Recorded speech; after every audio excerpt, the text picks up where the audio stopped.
High, hello everyone. আমি অতসী, আমি নিয়ে চলে আসলাম আবারও একটা ব্লগ। তো সবাই কেমন আছো? আশা করি তোমরা অনেক ভালো আছো, আর আমিও খুব ভালো আছি।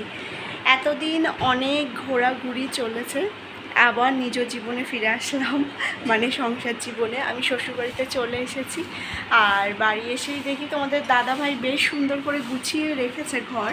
তারপরেও কিছু অগোছালো জিনিস আছে, মানে কিছু জামা কাপড় আমি কেচে রেখে চলে গিয়েছিলাম আর গোছানো হয়নি, সেইগুলোই এসে সবার প্রথমে আগে সেইগুলোই গোছাচ্ছি।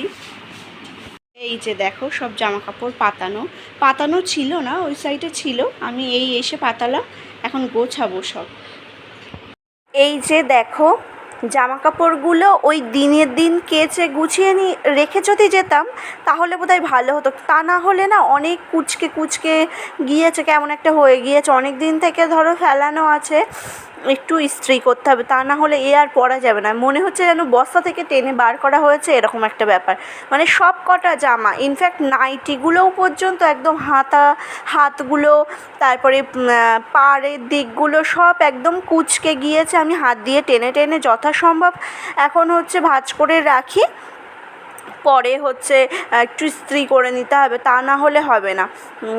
একদম বাজে অবস্থা, মানে পরাই যাবে না, এরকম একটা অবস্থা। আর দেখো, ভোরবেলা বেরিয়েছি, আমার চোখ মুখের অবস্থা মানে একটু ঘুম ঘুম পাচ্ছে। এখন একটু ভালো করে স্নান সেরে যদি ঘুমাতে পারতাম তাহলে খুব ভালো হতো, কিন্তু বিয়েবাড়ি বলে কথা। দেখো, যেহেতু আজকে বৃহস্পতিবার, তাই আমি একেবারে স্নান করে শাড়ি পরে রেডি হয়ে গিয়েছি। এখন যাব একটু পাঁচালি পরবো, পুজো দেওয়া হয়ে গিয়েছে, ভোগও নিবেদন করা হয়ে গিয়েছে। এখন আমি গিয়ে শুধু পাঁচালিটা পরবো। তো চলো পরে আসি পাঁচালি। এই দেখো, এই শাড়িটা পরেছি, আর পুজোর জন্য আমি এই শাড়িটাই সিলেক্ট করে রেখেছি। এটাতে সন্ধে পুজো, এটা পরেই দেবো আর কি। পুজো দেওয়া হয়ে গিয়েছে, তো এখন ড্রেস চেঞ্জ করব, করে একটু চা করব, চা করে একটু চা খাবো। মানে সেই ভোরবেলা বেরিয়েছি তো একটু খিদে খিদে মতো পেয়ে গিয়েছে। আর এই যে দেখো, সেই আমের আঠা লেগেছিলো, এখনও ঠিক হয়নি। তো একটু চা খাবো, চা বিস্কুট খাবো, খিদে পেয়ে গিয়েছে, তাই একটু চা করব, ড্রেসপত্র ছেড়ে নিই। আর আজকে আমার খুড়তুতো জেঠতুতো ভাসুর হয়, সেই ভাসুরের বিয়ে আছে। তো হয়তো যতটুকু পারবো আমি ততটুকু তোমাদের সাথে শেয়ার করব, তো তোমরা দেখতে থাকো। একটু ভালো করে বেশি করে আদা দিয়ে কড়া করে চা বানিয়েছি, এটাই খাবো একটু। আমি পরোটার সাথে খাবো, আর চা দিয়ে পরোটা খেতে আমার খুব ভালো লাগে। তোমাদের কার কার ভালো লাগে অবশ্যই কমেন্টে জানিও। আর বিস্কুটও আছে, বিস্কুট না হয়তো দুটো খেতে পারি, ঠিক নেই, তবে চা দিয়ে পরোটা খাবো, এটা মাস্ট। তো খাওয়া দাওয়া করে এখন বাবা আভূতি পড়াবে দাদা ভাইকে। ওই যে বললাম না, আজকে আমার একটা খুড়তুতো জ্যাঠতুতো একটা ভাসুরের বিয়ে। তো জেঠু আর কি, বড় আমার বাবা মানে শ্বশুরমশাইয়ের বড় দাদার ছেলে। তো জেঠুমশাই একটু কানে কম শোনেন, যার জন্য আর কি উনি আভূতি পড়াতে পারবেন না। আর ওনার বয়স হয়ে গিয়েছে তো অনেকটা, সেই জন্য বাবাই আভূতিটা পড়াবে। তাই যা যা এখানে প্রয়োজন হয় সেইগুলোই বাবা করছে। বাবাও সকাল থেকে একেবারে না খেয়ে বসবে বলেছিল, বসবে এরকম একটাই ভেবেছিল, মানে না খেয়েই তো বসতে হয়, কিন্তু একটু চা খেলে কিছু হয় না, সেটাই আর কি বললো সে। তাই বাবা একটু চা খেয়েছিল, আর কিছুই এখনও খাইনি। আমি তাও তো চা বিস্কুট খেয়েছি, একটা বিস্কুট খেয়েছিলাম, একটু পরোটা খেয়েছিলাম দুটো, মাও খেয়েছে, কিন্তু বাবার আর খাওয়া হয়নি। বাবার আভূতি পড়ানোর কাজ শেষ হয়ে গেলে তারপরে বাবা খাওয়া দাওয়া করবে। আমি এখন ভাবছি যে বিয়েতে যাওয়ার একটা ইচ্ছা আছে, কিন্তু ওই যে গাড়িতে আমার প্রচণ্ড বমি হয়, জানি না কতটা কি হবে। এখনও পর্যন্ত আমি পজিটিভভাবেই আছি যে বিয়েতে যাব।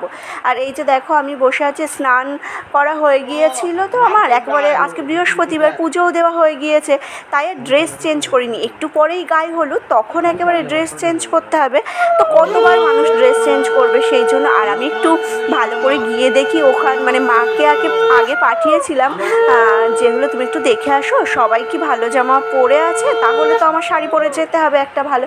তো বললো না না, কেউই সবাই ফর্মালে আছে, আর নাইটি পরেই আছে। বাড়ির যে বৌদি, মানে ওই দাদা ভাই, মানে আমার যে দাদা ভাইটার আর কি বিয়ে, যে ভাসুরটার বিয়ে, ওনারা দুই ভাই। তো সেই দিদিভাই এখনও নাইটি পরে আছে, কোনো সমস্যা নেই, একটা ওড়না নিয়ে চলে যাও।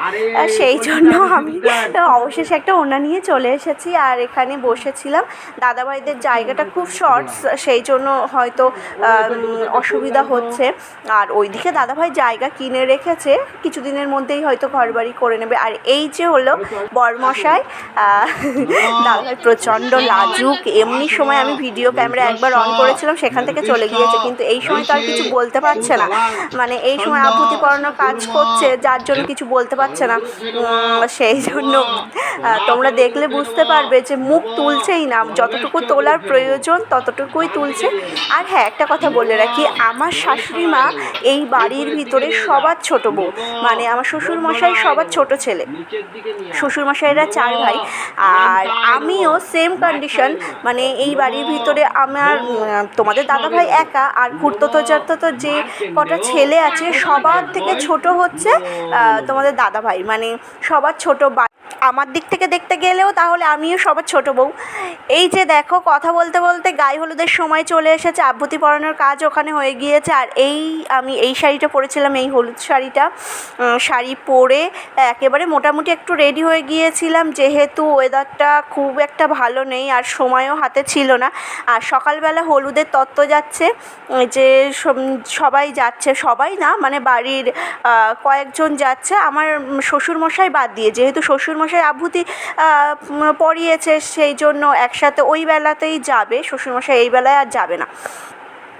এই যে গাড়ি ছেড়ে দিল, ওরা চলে গেল হচ্ছে গায়ে হলুদের তত্ত্ব নিয়ে, তারপরে হচ্ছে একসাথে আশীর্বাদও, মানে মেয়ের আশীর্বাদ দিনই আমার যেমনটা হয়েছিল তেমন। বাইরে এমন অবস্থা যেন ঝড় বৃষ্টি এসে যাচ্ছে, এরকম একটা ব্যাপার, মানে প্রচণ্ড মেঘ উঠেছে।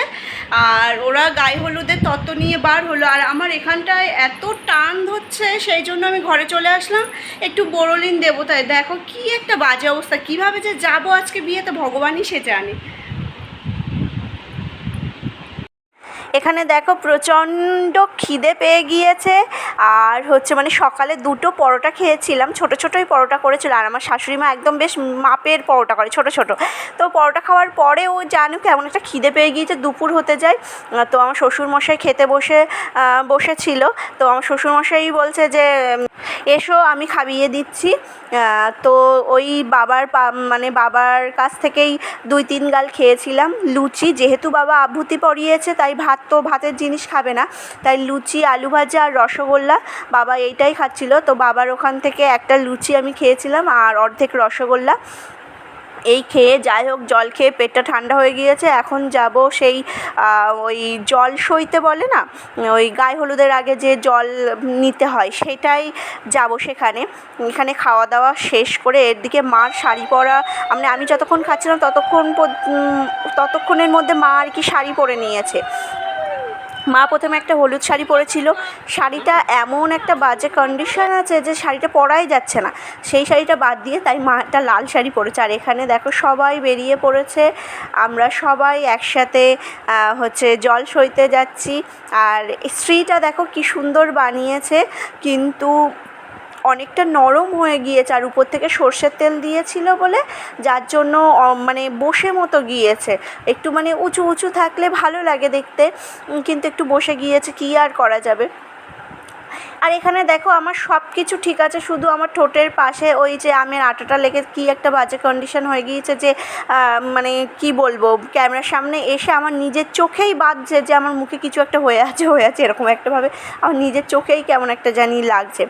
এখানে আমাদের এখানে একটা দিঘির ধার বলে একটা অনেক বড় একটা দিঘি আছে, সেটাকে ঘিরেই সব মানে আশেপাশে অনেক প্রচুর বাড়িঘর আছে।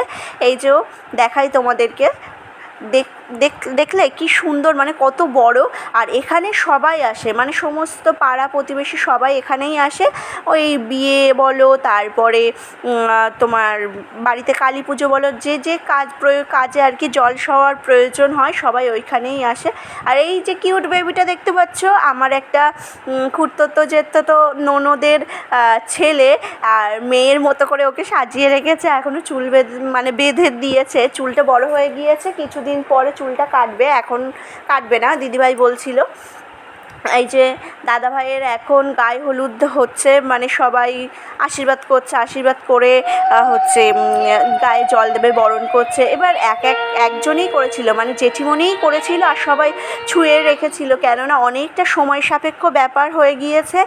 আর হচ্ছে ওই বেলাতে যেতেও হবে তাড়াতাড়ি, যার জন্য আর কি খুব বেশি সময় এখানে নষ্ট করিনি।